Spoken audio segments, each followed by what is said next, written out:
Boa noite, pessoal. Tudo bem? Boa noite.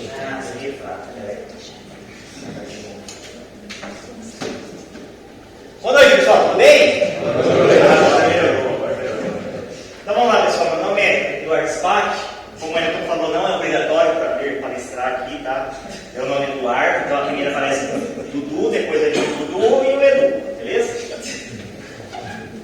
Vamos lá, então. Eu vou falar sobre Entity Framework. Um assuntozinho mais polêmico, né? Porque a gente vai falar de ORMs, ou seja, né? São geralmente frameworks, ferramentas, Object-Relational Modeling. Depois vocês dão uma olhada no Google, vai ser melhor a definição do que eu.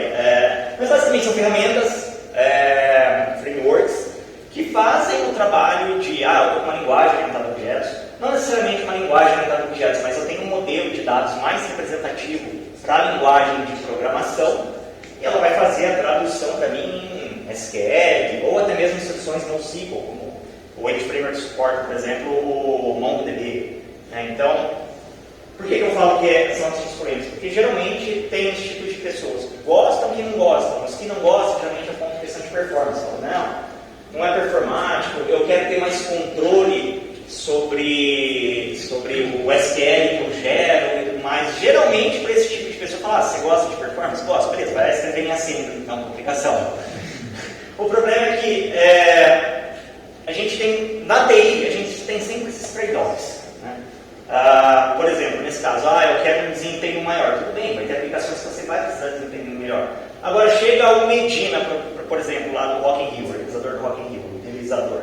Fala, você vai ser responsável agora por desenvolver o site de venda dos ingressos. A equipe de marketing vai começar a rodar daqui a 3 meses. Se você não tiver ferramentas para te ajudar a ser produtivo, você não vai conseguir entregar o projeto dentro do prazo. Realmente, os clientes eles chegam já com uma ideia de deadline. As empresas elas têm os ciclos delas, elas têm as necessidades dos produtos delas. Então, ferramentas que puderem ajudar você a desempenhar melhor nesse sentido, né, a entregar mais. Poxa, você promete para o teu cliente, fala, não, tudo bem, 3 meses eu entrego o projeto para você, beleza? Aí você acha as ferramentas certas, consegue ganhar mais produtividade, entrega o projeto em 2 meses. O cara não vai ficar feliz? Vai ficar feliz. Então, a ideia do ORM, ele ajuda nesse sentido, né? Sem contar que tem horas, tudo bem, tem alguns relatórios que a gente vai precisar de escrever um SQLzinho, mas nesse caso você não sabe também vai escrever, um SQLzinho mais básico, insertzinho mais básico, esse tipo de coisa, beleza? Então vamos lá, não sei se eu corri certo aqui, corri, beleza. Essa é aquela parte da palestra que a gente gasta metade do tempo falando do currículo, tá? Não sei se vocês já foram bastante evento, não, geralmente é assim, mas eu prometo que vai ser rápido. A palestra também vai ser rápido, tá? Só para contextualizar, então, como ele não falou, eu sou um dos responsáveis da tecnologia da Code 21, o portal Política TI, ele é nosso, né, da Code 21. E, enfim, também tenho lá os quase 20 anos de experiência na área, beleza? Meus contatos estão ali e a gente também vai ter, logo mais a gente vai ter também o código-fonte das demos, também já estão disponível no GitHub, eu já vou mostrar para vocês.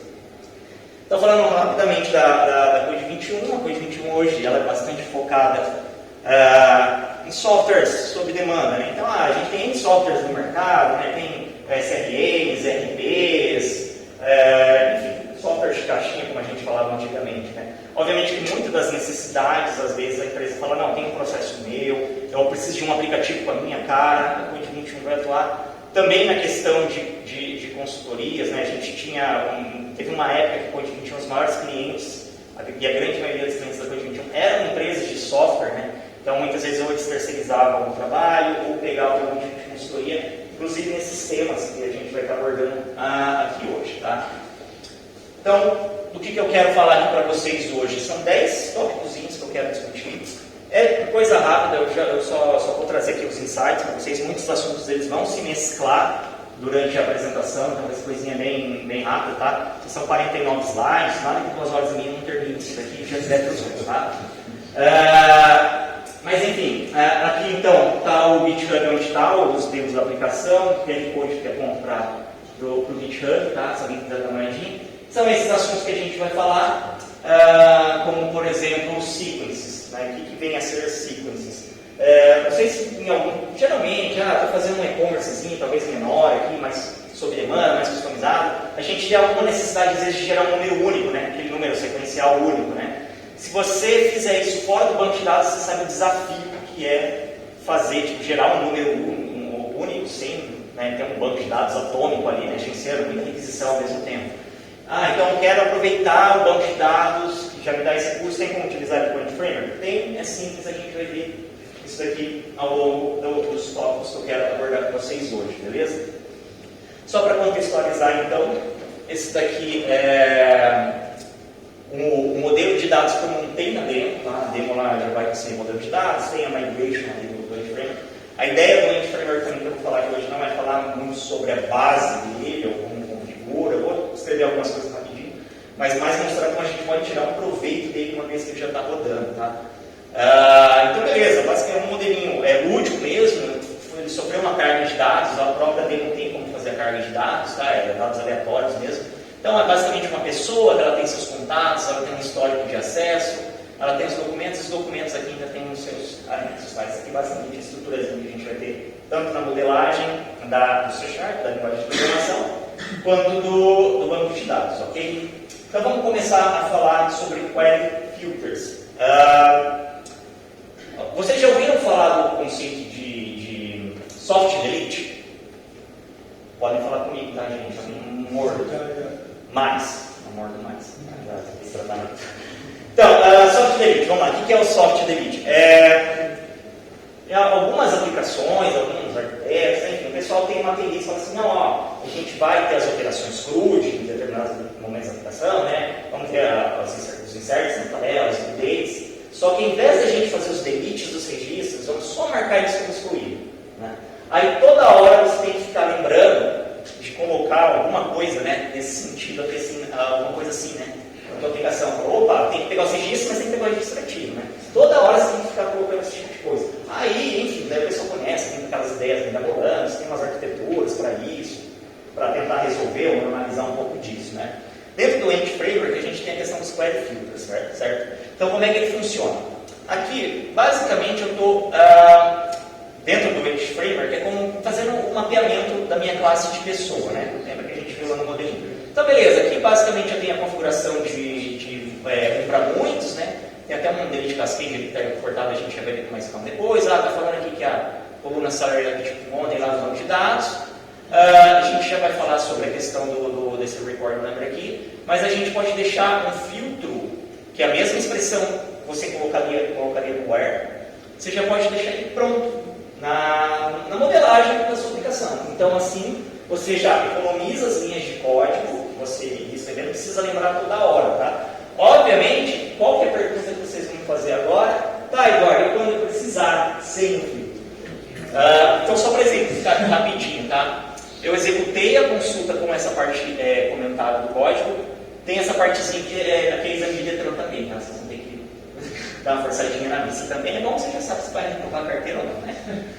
Mas basicamente, mesmo eu comentando essa parte do código, quando eu executei a consulta, o próprio Ent Framework já incluiu então a cláusula, né? Perguntando, no caso aqui, né, forçando, né, para trazer os registros ativos. E respondendo a pergunta de vocês, como é que eu faço quando eu precisar de não aplicar esse filtro, né? Basicamente, você pode, na hora que você está fazendo a sua consulta, então tem uma consultinha normal, mesmo a consulta de cima, né? A diferença é que aqui está comentado, então embaixo que ele está trazendo a condição, e na de baixo que ele já, eu coloquei o Ignore Query Filters, ele já não está mais aplicando a condição. Então, no próprio mapeamento, se você quiser, Soft Delete é um dos exemplos que mais vem à cabeça, mas se vocês quiserem, é uma ferramenta que pode ajudar vocês, tá? O legal de você utilizar um RN, seja de qual for, é que, por exemplo, eu sei que na verdade a questão do RN, ele é muito definido assim, a gente às vezes enquanto desenvolvedor vai ter uma equipe que a gente vai discutir, uma equipe de arquitetos, com os gestores, né, com os coordenadores, e geralmente por conta da organização da empresa, algum gestor, algum arquiteto, aqui talvez mais em cima, assim, né? Alguém com aquela carinha mais de chefe que acaba decidindo, né? Fala, você vai usar o RM tal, você vai usar tal ferramenta, tal autorizado, não tal autorizado, né? A conclusão disso tudo que é legal ser chefe. Mas enfim, nossa, do ofício. Mas, enfim, tem argumentos para a gente usar. Falando em chefe, uma vez eu trabalhava numa empresa, muitos anos atrás, quando nem tinha End Framework, ainda não tinha, na verdade, para .NET, que estava começando a surgir, era o Hibernate, conhecido como M-Hibernate, né, na versão .NET, que nasceu no Java. E um chefe chegou para mim, todo felizão, né, falou, então, eu quero que eu fazia um sistema para escolas e faculdades, era .NET SQL Server, e era assim que era vendido, era uma premissa, só que daí o chefe chegou para mim e falou, o sistema tem que funcionar no Oracle também. Eu falei, pô, mas como assim, né, no Oracle? A gente escreve sempre tudo para SQL Server. Ele falou, pô, se o cara tem uma licença, se o cara tem dinheiro para pagar uma licença de Oracle, você acha que ele não vai ter dinheiro para me pagar? Mais caro ainda? Então, daí a gente começou, né, a investir nessa área de IBM, com o Hibernate, depois veio o .NET, começou a evoluir o Link, aí veio o Link to SQL, depois veio o End Framework, merda, não, End Framework não. Era o End Framework, depois o Link to SQL veio, a primeira versão do End Framework, lá atrás, quando não era nem .NET, era uma merda, mas melhorou, inclusive na versão 7 tem uma feature que eu trouxe aqui, e o desempenho melhora absurdamente, tá? Outra coisa que eu costumo ver, que dentro da coisa do 21, a gente pega nas consultorias e tudo mais, que a gente costuma ver, o pessoal às vezes, quando está... Não estou julgando ninguém, porque isso faz parte do processo de evolução profissional e de aprendizado, mas a pessoa às vezes vai configurar o projeto, vai montar um projeto, às vezes é um projeto pessoal da própria empresa, fala, não, um projetinho pequeno, o projeto acaba crescendo, acaba crescendo e tudo mais. E daí o pessoal começa a configurar o End Framework assim, né? Eles criam lá a classezinha de error, DB Context, e começa a colocar todo o mapeamento, né? E aquilo vai sempre mais fácil, né? Fica complicado de você dar manutenção nisso, né? Então, assim, dessa demo, como é que eu organizei o projeto até, também já pensando para dar essa dica para vocês, tá? A primeira coisa que eu fiz na demo, que eu coloquei essas 4 bibliotecas do NuGet para o padrão dessa demo aí, e geralmente elas são as que eu utilizo nos projetos mesmo, tá? Então, beleza, o próprio End Framework Core, o Proxies, que é para a gente fazer lazy loading, eu já vou falar mais sobre ele daqui a pouco. O provedor, o driver, né, do banco de dados, no caso, estou usando SQL Server, e no demo ela roda com SQL Server local mesmo, tá? Não precisa ter alguma SQL Server instalado no servidor nem nada. E a Tools, que é para você ter ali os comandos para você poder dar os comandos de add rate, esse tipo de coisa, tá? Agora aqui a gente vai falar, eu já vou falar em alguns conceitos já, como lazy loading, como a sequence, numa tacada só, vai ser rapidão. Então a primeira coisa que geralmente eu faço é separar os mapeamentos das entidades pelos arquivos. Então aqui, beleza, essa aqui é uma estrutura que eu criei para a parte da demo. Depende da organização, do projeto que vocês podem organizar, mas a questão é que daquelas 5 entidades que eu botei, esse aqui não são as modelos, são os mapeamentos, tá? Então eu tenho esses mapeamentos aqui. E eu tenho um mapeamento base que eu criei, que é assim, toda entidade tem ID basicamente. Então lá já deixo todo mundo mapeado com ID, já deixo todo mundo com ID autogerente urbano. Beleza, então cada arquivo separado, e eu vou mostrar aqui essa partezinha no código para vocês, para eu dou zoom, acho que fica mais fácil. Então aqui no meu context, tira esse negócio aqui.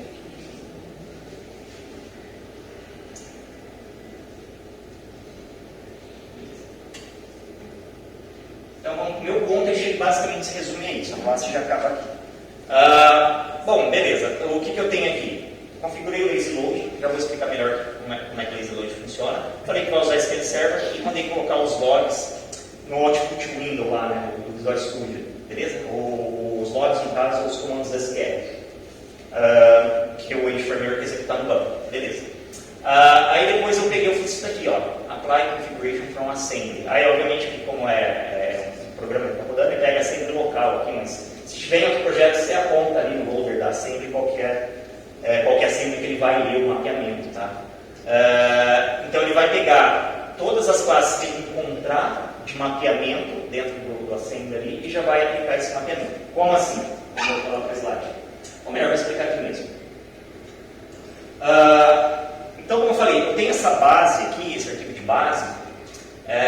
Basicamente ele implementa, né, essa interface aqui. Então, o que aquele comandinho que estava lá no DB Content vai fazer? Vai pegar todo mundo que implementar essa interface e vai registrar esse mapeamento. Na base, eu estou fazendo para todo mundo, né, o ID. Então vai ter todo mundo que tem a propriedade de ID e o valor vai ser gerado na implementação, na inserção do banco de dados, né? Se eu pegar, por exemplo, o Access History, deixa eu ver.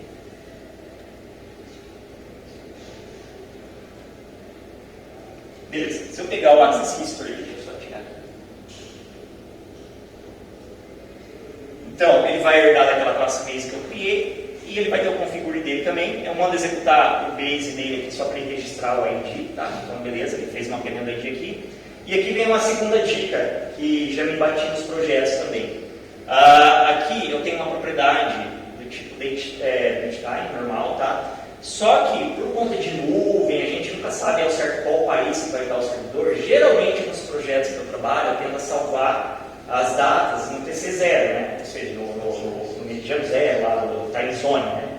Então, a pessoa salvou o registro lá 2 horas da tarde, beleza? Vai ser 11 horas lá 11 horas não, vai ser mais 3, né? Então vai ser 5 horas lá no meridiano zero. Aí quando você vai ler esse banco de dados, o SQL Server não armazena nenhuma informação relativa a qual que era o formato daquela data. Então não vai fazer a conversão automática para a data do Brasil. Então aqui eu tenho essa conversão que eu faço, vou dar uma olhadinha mais para cá. Então é o campo data normal, tá? Ó, aqui o campo data normal.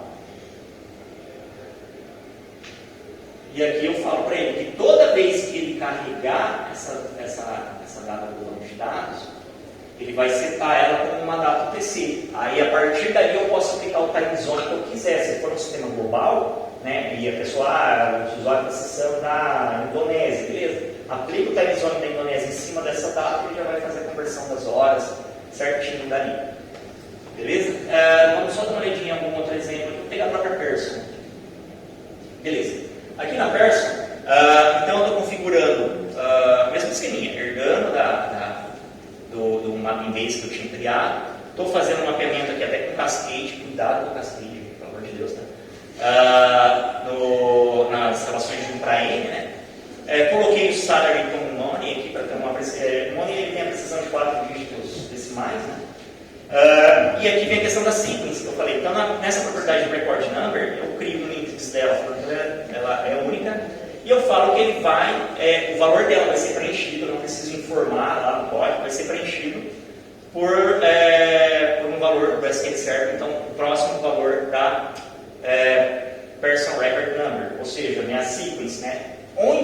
Então só tem esse cuidado. O primeiro é que aqui no mapeamento eu falo então que ele vai ser alimentado por essa sequence, só que aqui no meu content é onde eu declarei a sequence. Eu consigo declarar a sequence bem de boa aqui. Então, ó, dei o nome para ela, é uma sequence, dei o nome para ela, e consigo falar qual que é o seed dela, né? Ou seja, qual que é o contador que ela vai iniciar e qual vai ser a base de incremento dela. Bem tranquilo.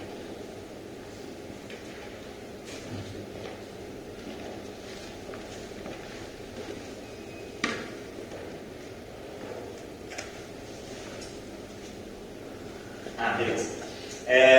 Tá, outra coisa que eu quero falar com vocês. Então a gente já falou da sequence, já falou de como a gente mapeia, já falou de como a gente converte dados UTC. Agora eu quero falar para vocês sobre o lazy loading. O que é o lazy loading? Geralmente, isso também é uma coisa que eu pego bastante nos sistemas por aí. Então a gente tem o mapeamento do banco de dados, então vamos pensar aqui na pessoa. Eu quero carregar a pessoa e eu quero carregar os contatos dela. Geralmente eu vou fazer uma query dentro do framework, né, um linkzinho lá, e vai usar aquela condição include. Ou seja, para em um comando só, ele lê a tabela ele vai fazer, né, o join da tabela de pessoa com os contatos. Eu quero o histórico de acesso, o access history. Beleza, então ele vai fazer o join da pessoa com os contatos e com o access history. Então o pessoal vai dando include dependendo da informação que quer ali, né. Isso vai fazer com que o banco de dados, ou o framework, ele vai carregar um comando só todos esses dados de uma vez. O lazy load é através daquela biblioteca proxy que eu tinha comentado anteriormente lá. que ele vai fazer? Você não precisa fazer os includes. Vou até mostrar aqui. Você não vai precisar de fazer os includes. Então, por exemplo, eu carreguei aqui a primeira pessoa que encontrei no banco de dados. Carreguei aqui, beleza? Então ele executou o comando aqui, ó, isso fez o from da pessoa. Tá? Ah, mas agora eu quero ver mais dados dela. Eu vou fazer um for, por exemplo, no Access History. Aqui no caso eu consegui ativar, eu parei no debug, né, eu parei o mouse em cima para inspecionar o objeto. Quando eu parei o mouse em cima para inspecionar o objeto, ele já carregou ó, os Access History, os contatos e os documentos. Só que perceba que logo depois, ele executa aquele primeiro comando, ele executou os 3 comandos SQL. Então o reload é isso.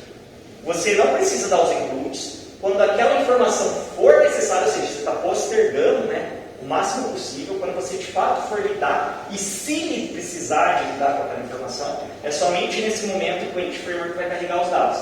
Só tome cuidado que não é bala de prata, tá? Às vezes você vai fazer alguma interação e vai entrando dentro das propriedades, dos objetos, aí ele vai ficar andando, por exemplo, você vai fazer um loop em 1000 itens, e cada um entender se você às vezes quer acessar uma propriedade de reload, então ele vai fazer 1000 requests no banco. Então não é bala de prata, tem que analisar bem quais os cenários que funcionaria. A base para funcionar o lazy load, ter o proxy instalado, naquela biblioteca que eu comentei com vocês, e quando vocês forem mapear, quando vocês forem criar as entidades de vocês, então vou pegar a entidade person aqui, elas estarem como virtual. Tá? Porque daí o Entity Framework vai sobrescrever o comportamento, né, do get desse cara aqui e vai fazer o proxy para você. Então, principalmente nas coleções, né, nas listas que vocês estiverem mapeando, tem que estar como virtual para o .NET conseguir entender que ele vai fazer o lazy load. Tá? Tem a biblioteca e o virtual configurado. Bom, aqui a sequence, né, só fiz um selectzinho para mostrar que ele funciona bem tranquilamente ali. E agora a questão de queries complexas. Bom, enfim, acho que todo mundo deve sistema. Pode falar. Foi um negócio antes aí dos includes. No F5 eles colocaram uma coisa que eu achei sensacional, que melhorou minha vida 200% do sistema que eu trabalhava. Que é quando você põe no include, você poder filtrar o include. Tipo assim, eu tinha uma tabela lá de pessoas com 200 milhões de contatos. Eu quero trazer só os contatos que foram recentes. Então, agora nesse exemplo a gente vai dar uma olhada exatamente nisso. Então, assim, acho que todo mundo, né, presunção minha, mas em algum momento, mesmo se você é novo, às vezes você trabalha com uma equipe que já tem um sistema, né, com algum tempo de vida, o sistema propriamente dito, deve ter pegado aquela query zona legal, né, aquela query zona assim, que vai, tipo, linhas e linhas de código, mesmo no livro, linhas e linhas de código para fazer, né. Então, o exemplo que eu vou mostrar aqui para vocês é assim. Ele é um exemplo, sim, a gente pegou em cenários reais. Obviamente que eu traduzi para esse modelo que a gente está aqui, para também compreender o código do cliente, e que ele cabe de melhoria, né? Então, vamos entender um pouco que se trata essa query. Então, está aqui, ó. Qual que é a ideia da query, tá? Então, a gente precisa de pegar as duas primeiras pessoas, e a gente só precisa do nome e do salário dela, que estejam ativas, com um salário maior que 2.000, tá? Com os acessos mais recentes, com os acessos acima de 30 de novembro, com mais acessos, tá? Então, a query, e isso daqui às vezes é meio normal a gente ver em sistemas por aí, tá? Eu sei que tem muita gente que vai bater o olho e vai falar, pô, mas tem coisa aí, sim, tem coisa, e a gente vai experimentando ela aqui então, para ver o que está acontecendo, beleza? Eu mandei executar aqui ela, ó, perceba que ela está executando, tá? Já está executando, ou seja, já está trazendo o banco de dados. A carga do banco de dados eu fiz a meio alta também, de propósito, assim mesmo, tá? Então, o que eu estou fazendo aqui? Eu estou pegando as pessoas, né? Eu estou ignorando os filtros lá que eu tinha configurado, beleza? Estou fazendo os includes aqui e estou dando um to list, beleza? Aí aqui eu estou fazendo o select de um DTO, beleza? Fiz o select DTO, aqui no DTO, inclusive, eu precisei de fazer um outro mapeamento aqui, de um outro DTO também, tá? Fiz um to-list desse iQueryable, né? Até aqui, então, a gente tinha um iQueryable que era um SQL, a partir desse momento já veio para a memória, então é um iQueryable dentro da memória da aplicação. Fiz a condição do salário, do ativo lá, e aqui embaixo eu ainda tenho a questão de verificar os acessos, tá? Então, eu vou fazer a filtragem via loop, né? dos acessos das pessoas e tem uma resposta final. Beleza, não serei em detalhes, falei rápido demais, mas enfim. Tem pontos para melhorar. Eu anotei aqui, eu não vou nem perder o tempo de vocês, que eu já tinha feito, mas depois se vocês quiserem baixar, vocês podem fazer teste. Uma das coisas que a gente poderia fazer logo de cara, não é a solução ainda final, tá? É o As-No Tracking, que quando eu fiz aqui ele já me deu menos 5 segundos. Como é um dado somente de leitura, o Entframer então ele tem essa capacidade, né, de fazer esse meio de campo entre o banco de dados, seja ele relacional ou não, e os objetos ou os dados que estão na memória da aplicação, né? Então, toda vez que o Entframer carrega algum dado do banco de dados, nesse caso, ele vai manter isso na memória e vai fazer o tracking, ou seja, ele vai perceber alterei uma propriedade, está registrado no tracking, alterei uma propriedade, registra no tracking. Carreguei 1000 objetos na memória, alterei propriedades 1000, ele está fazendo o tracking desses caras todos. Isso daí vai consumir processamento em memória. O As-No Tracking, você vai carregar esse dado de banco e falar, esquece, eu não vou, se alterar esse negócio, não liga, deixa eu fazer o que eu quiser com esse dado. Tá? Então, nesse caso aqui, eu ganhei 5 segundos já fazendo o As-No Tracking, ou seja, né, deixa de seguir esses dados, deixa de registrar o que está acontecendo com eles. Só que assim, então o As-No Tracking, não sei se todo mundo conhecia, mas já é uma dica. Só que como eu estou fazendo um select específico, né, aqui, pode ser, não precisa nem ser um DTO, pode ser um select anônimo mesmo, né, sem tipo definido, tipo anônimo que a gente fala. Quando você faz um select desse tipo, ele já não é mais traqueado, né, por assim dizer. O pessoal de TI adora inventar a palavra, né, traqueado. Não sei se vocês já viram aí. Como é que é, Wellington, que a analista falava lá de debug? Como é que é, Marco? Você vai falar feedback. Feedback, Você falou, não, que o cliente me feedbackou. Beleza, novo para mim também. Novo para mim também, mas enfim, vamos ver se executou ali. Executou, beleza. Então, olha só, ele demorou aqui...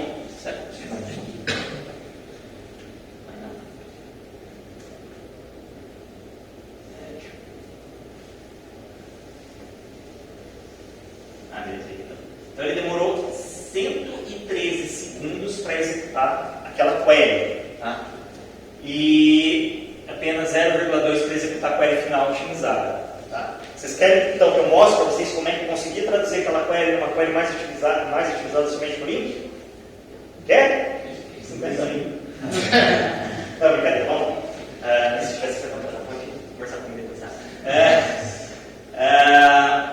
Vamos entender aqui então. Então, beleza. A primeira coisa que eu bati no olho aqui, que eu vejo, são justamente assim, eu estou carregando, para começo de conversa, eu estou carregando mais dados do que eu preciso, porque eu preciso somente do nome e do salário da pessoa, segundo a minha premissa lá em cima. Tá? As outras coisas que eu estou vendo aqui, que também não é bala de prata, tá? Mas assim, eu estou trazendo todos os dados em memória para daí processar eles. Então, uma coisa que geralmente quando a gente está utilizando o Entframer, a gente tem que tentar entender assim, o que é possível delegar para o banco de dados. Tá? Tem coisas, geralmente quando a gente vai fazer muito group by, umas coisas assim, o Entframer pode se perder. Aí, ok, traz para a memória. Mas se a gente puder delegar coisas para o banco de dados computar para a aplicação, a gente ganha performance. Então, esse excesso de to-list que eu vi aqui já é uma coisa preocupante. Vamos dar uma olhadinha então como é que ficou a final. Então, aquela ali era a primeira versão da query, aqui é a segunda versão da query. Então, beleza, vamos entender o que a gente fez. Até o ignore é a mesma coisa. Aí eu estou dando já um order by para a gente pegar as pessoas com maior número de acessos, tá? Que era a premissa, e eu dou o take two aqui embaixo. Então, do banco de dados, eu só estou carregando 2 pessoas, eu estou dando top 2. Né, ao invés de trazer toda uma montanha de dados para a memória.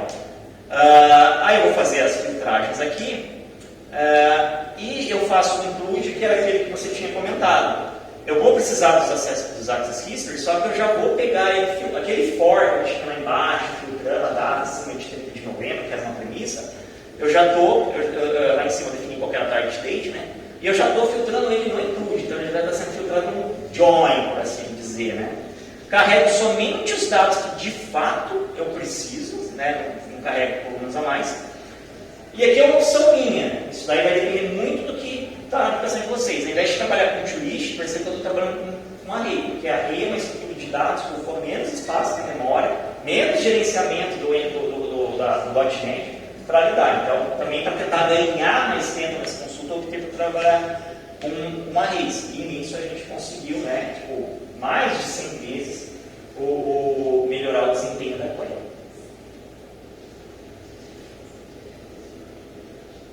Beleza. Aí a gente tem o próximo tópico aqui, book updates. Tem um jeitinho melhor que você melhorar essas coisas, tá, gente? Só vou dar um PC melhor que o meu. Mas enfim, Dynamite também resolve às vezes. O book updates, quem já passou pela seguinte situação, eu acho que eu já passei, eu lembro quanto foi frustrante, pelo menos nas primeiras versões do Wind Framework. Isso aqui é uma feature que saiu no Wind Framework, que saiu junto do .NET 7, tá? Não sei se vocês já passaram por essa necessidade, tipo assim, eu venho lá na tabelinha, tem os dados e tudo mais, e eu preciso de fazer um update num determinado... um update em massa, né? Tipo assim, no caso aqui, por exemplo, eu quero aumentar o salário de todo mundo ali em 10%, por exemplo. Ou de todo mundo que foi contratado esse ano em 10%. Estou dando alguns exemplos, tá? Geralmente, como é que a gente faz isso dentro do framework? A gente carrega os dados, faz o filtro, no caso meu filtro era pessoas maiores de 30 e 190, como eu falei, né? Botei os dados chutados lá no banco de dados, releve, lúdico pra gente. Enfim, peguei a pessoa na cidade aqui, trouxe para a memória, fiz o update de salário deles e dei os save changes. Tá? Geralmente é assim que a gente fazia. Tem outras formas, por exemplo, eu posso colocar o comando cru direto do End Framework e fazer um update, só que daí eu tenho tracking de objetos. Tá? Tem gente que faz com Dapper também, tem esses outros caminhos, mas o End Framework que a outra versão saiu, agora a gente tem a opção de executar o update, delete também, tá? Dado uma determinada, então a gente fala, de acordo com a propriedade, eu vou fazer isso daqui com ela para fazer o update, tá? Então tem essa possibilidade de eu fazer esse bug update ou update em massa através de um filtro, por assim dizer, né? Então eu preciso de trazer esses dados da memória, manipular eles e devolver no banco. Posso fazer direto e ele já faz o tracking daí também dos objetos, ok? Aqui está, obviamente nesse caso, essa daqui é uma consulta simples. Ele até que foi rápido, só que perceba, né, que aqui de 0,39 você está 0,04. Tá? Essa opção então também dá um ganho legal de desempenho. Isso daqui é raro acontecer e quando acontece é uma sacanagem no Wind Framework. Tá? Isso nas últimas versões é sacanagem continua mesmo. Eu precisei de nomear um módulo. Aí eu vou lá e dou um Edge Migration, fazer outras coisas e tudo mais. Olha o que o Sacana vai fazer para mim. Imagina você dropar os contatos, nem saber o que está acontecendo. Você nem sabe que você vai acontecer de mal ver. Porque geralmente a gente não mexe, né, nos migrations gerados. É código geral automático. Cuidado ao renomear propriedades e tabelas no framework que você vai sacanear. Se você renomear duas propriedades em uma entidade, no framework, ele não vai falar essa foi para essa e essa outra aqui foi para essa outra aqui. Não, ele pode cruzar. Aí você vai ficar com informação trocada, né? Informação que não deveria estar naquela coluna. Então, assim, se vai alterar a propriedade, a minha recomendação é altera uma propriedade, adiciona uma migration. Nome, né? Por exemplo, ou o tipo dela, adiciona uma migration. Altera a propriedade, adiciona uma migration. Vai adicionando quantos migrations necessários, fazendo uma relação à propriedade. Com relação a rename de tabela, gere uma migration como eu gerei aqui, só que reescrevam ele, tá? Com o rename table. Apaga todo o código que gerou e faz o rename table. Tomem cuidado, porque quando a tabela foi criada com índices, foi criada com foreign keys, né, com eficácia, com precácia, com private keys. Então, tomem cuidado que talvez, se for o caso, além do rename table, vocês precisam de fazer outros renames de index, ou nomes de private keys, nomes de foreign keys, para talvez ficar redondinho. Tá? Tomem cuidado com essa sacanagem, né, do End Framework. E, por último, então já está acabando aqui rapidinho, já vou entregar para os outros Eduardos aqui concluírem. Quero falar sobre query scripting. Aqui eu estou fazendo select, beleza, um dado qualquer, peguei por ID, como se a gente tivesse fazendo um edit dessa person lá. De um dado aqui, então da person, beleza, trouxe uma linha. Aí eu pego e faço join com contato. Né? Beleza, então está aqui as informações da pessoa repetida e aqui começa as informações do contato. Só que agora eu quero um join com o documento e de 10 linhas a gente foi para 1000. Tá? E se eu olhar na tabela de documento, eu só tenho 100 linhas. Tá? Isso é um problema conhecido no banco de dados como produto cartesiano. Que o banco de dados basicamente está combinando um registro, repetindo ele para os outros que vierem seguir. Como fiz 2 joins, eu estou tendo essa escala exponencial. Né?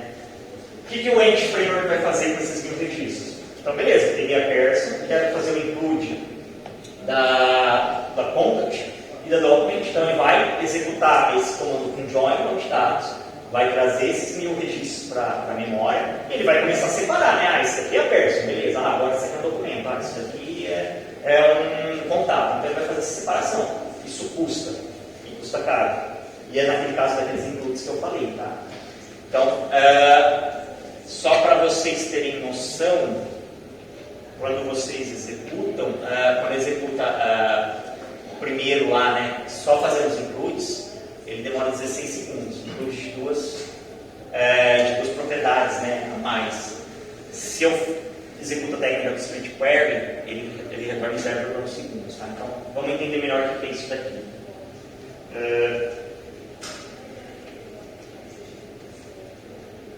Beleza. Aqui eu tenho a query que eu estava fazendo, então dei um include, né, dos contatos do documento.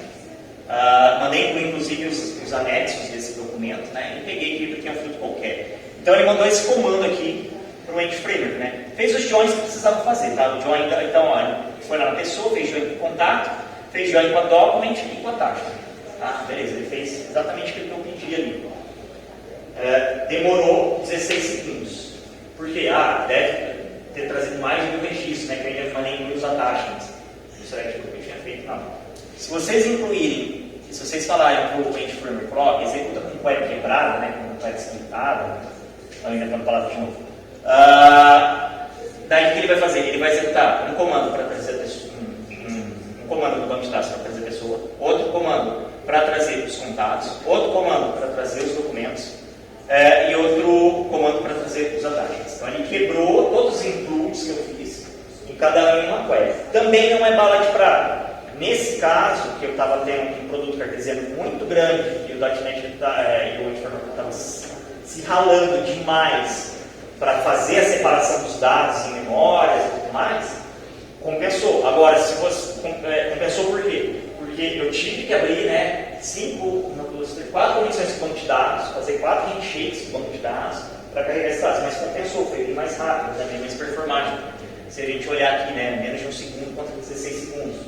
Tá? Agora, se você não, mas eu estou carregando, no meu sistema aqui tem as pessoas têm 1, 2 contatos no máximo, eu vou carregar uma pessoa por vez, aí manda dar include mesmo, não precisa fazer splitada. Senão, aí nesse caso, o fato dele abrir uma conexão e executar um novo comando vai ser mais oneroso. Então você tem que sempre estar medindo, ver o que compensa fazer nesses casos, beleza? Bom, pessoal, basicamente era isso que eu tinha que falar com vocês. Tá? O meu contato está ali, os códigos das demos estão aqui, tá ali. O demo basicamente é essa daqui que eu mostrei para vocês. Só dar uma olhadinha aqui. Beleza. Então ela tem aqui, você tem tanto a parte de fazer o sítio dos dados, quanto você tem a opção de rodar o exemplo de query filters que a gente comentou no início, splitting query,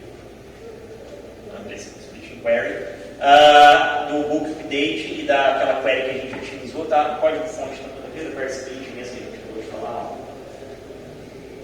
Ele está aqui, as duas queries vão uma em cima da outra. Então aqui com os includes e aqui com split query, tá?